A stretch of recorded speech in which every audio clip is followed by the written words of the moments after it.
Good morning and welcome to you all. Welcome to the Lowry. I'm so happy to have been asked to be involved.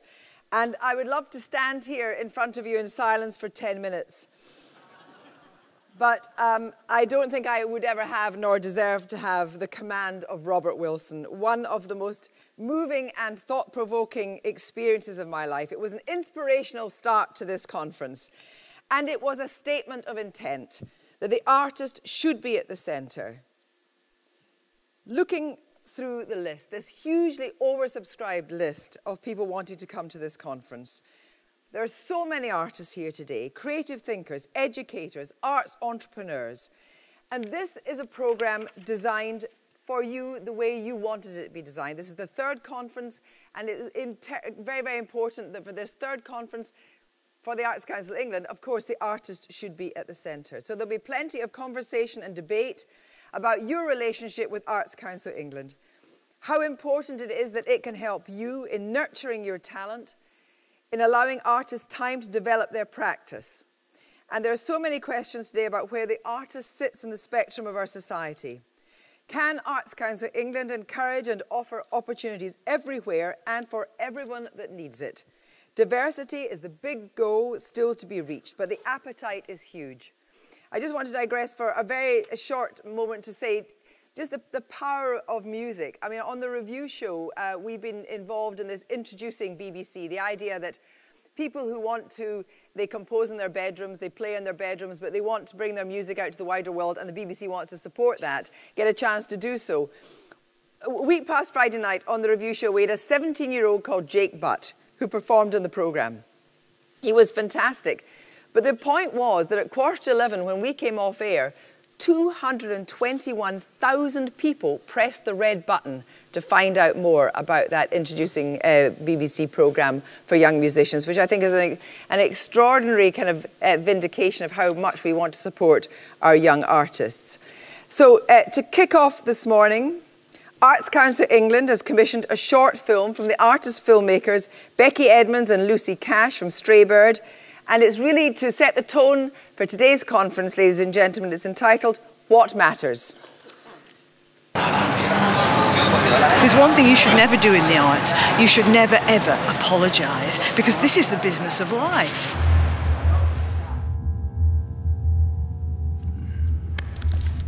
Concise. I'll be concise. I think trying to think about what's the role of art inside our social structures, for me, it's to do with moving people. And I think the most important movement that art can create is actually something to do about the mental, something to do about the way we perceive reality. And I think art is about opening, asking, widening, stretching the way we are perceiving a certain reality. I know why a play matters to me. Oh, that is entertainment my bosom likes not, nor my brows. As an artist, I just want to tell the stories that excite me and inspire me, because I believe that if I do that work, that will transmit. For me, what I want to create is work that expands, that says life is that large, life can be that large, that we can reach for things and connections that we may not necessarily imagine are open to us. Because art's one of the few places where people can still go, whether it's theatre, pictures, music, books, whatever it is, to find something that validates, nourishes, encourages and stimulates the inner life.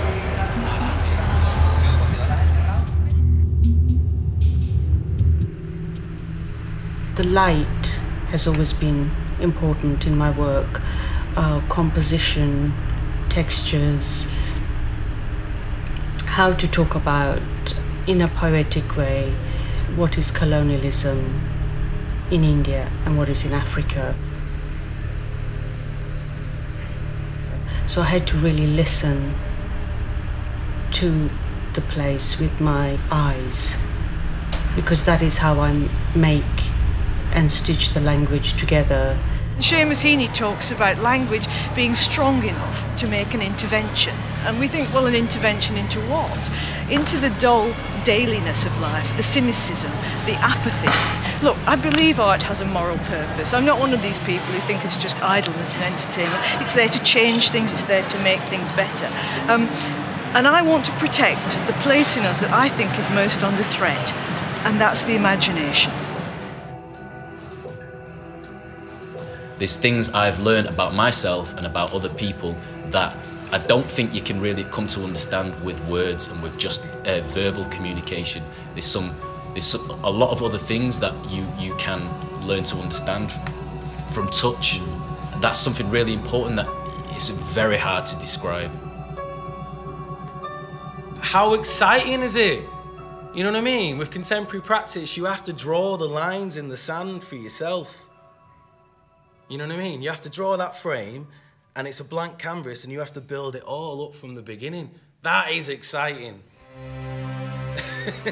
So, yeah, that was a good one. It is though, isn't it? It is. Put music over that bit.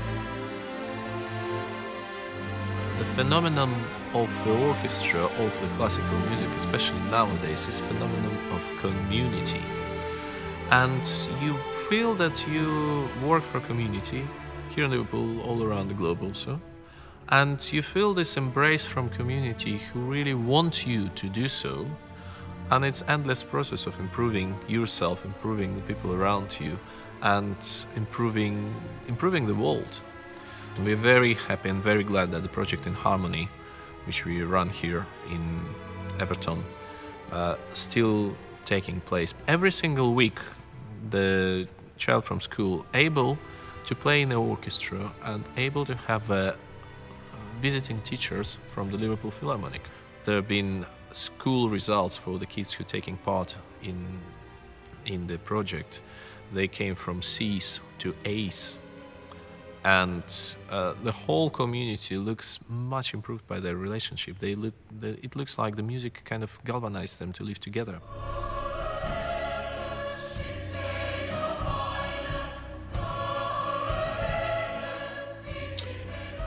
I think the chief thing that matters is to not regard the arts as any kind of luxury item. They're the glue that holds us together in a supportive and humane way. You do see lives change for the better. You see that the greatest satisfaction comes from achieving what you previously thought was impossible.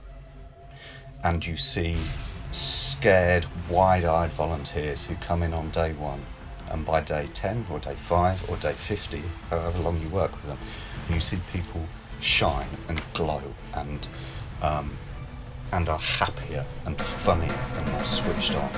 Out of this total mess and sort of mud and dirt and chaos comes this amazing thing. This butterfly comes out of this chrysalis. As an architect, you can never determine the way in which people are going to use your building. You know, ultimately, it's their freedom to play with it the way they want. And I love that. I think of architecture as a provocation, in a way, to people to be naughty, you know, to do things with it which you couldn't possibly predict. It's always had a bit of an identity crisis in terms of whether or not it's an art form or a business. And actually, I think the business side is really overly dominant at the moment, and the artistic side is slightly suppressed, and that's partly the era we live in, I guess. We're now at a point in this recession where we're being forced to face false choices. You know, people set up binaries which are completely untrue. So they say it's the arts or the health service, as though those are equivalents. In fact, the way we have this conversation is entirely propositional. These are not truths, these are propositions, and we can change them. Well, maybe also because of the current situation, people are encouraged to see what's practical. What benefit do we have from a dance piece? You know, and if it has a numeral answer, then it's acceptable, and if it doesn't, and it's like, you know, it's completely unrelated to what art is even trying to do. More than anything, at this moment of battening down the hatches and austerity, we need to be thinking large and thinking joyfully and thinking about getting lots of people in a space together. When you invest in classical art, not only music, but all around classical art, it's long-term investment. You need to spend money for quite a number of years. But if you did so for 10 or 15 years, you have a generation who've been grown in such an educational level that it becomes to be very productive. The only problem that you need to really invest in is about 10, 15 years constantly, and selection terms every 4 years. So I'd like to see a situation where we're honest about funding, where we don't pretend that if we fund this, we can't pay for that. There's tons of money and there's tons of waste in this country. Those sorts of things need to be looked at first, and also to ask where our priorities really are. And I think a priority is being a human being. And if you're a human being, you need art.